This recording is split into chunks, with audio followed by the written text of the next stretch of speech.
Working on BitCraft was a genuine pleasure. Not only because I got to write the kind of expressive and emotional music that I very obviously love the opportunity to write, but I got to do so in the context of being also a kind of mentor at the same time, which I'd never done before.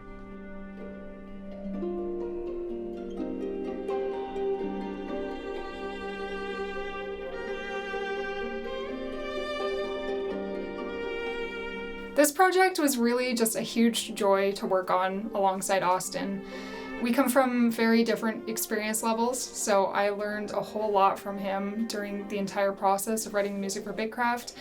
There were a lot of firsts for me. This one was fun because when Clockwork first approached me and said, would you be interested in working on the game? I said, I'd love to be able to bring someone in that I can kind of tag team it with. But as time has gone on, I feel like you've really expanded sort of your perspective on this. And there were places where I would say, hey, what do you think about something here?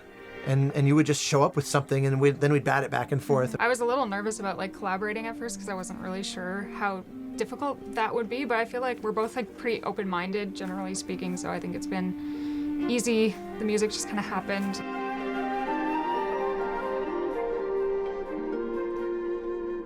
I am a huge fan of collaborations because I feel like combining different people's ideas and kind of instincts always has really interesting results.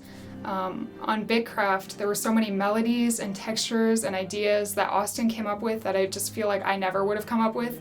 So that sort of back and forth on ideas just made the writing process really fun. I would look at a part of it and I'd go, I would never write this way. And it's really fun to take that and run with it because it's kind of like you're putting on a piece of clothing you would never buy but you like wearing and seeing how it fits and run around in it for a little while, forcing us to look beyond our narrow view of the world. Probably the single most common question that I get from younger composers is about how to break into the business.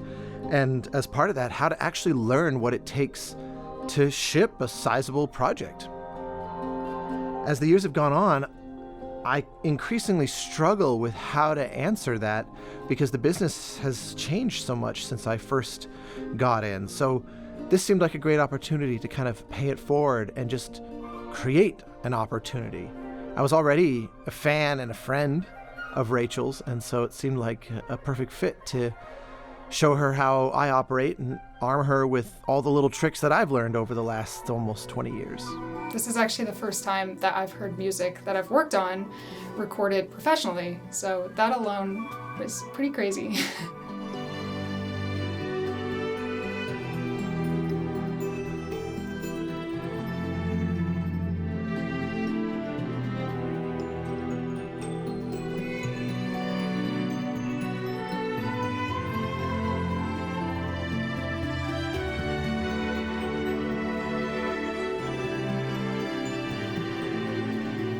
How you feel about being at Abbey Road?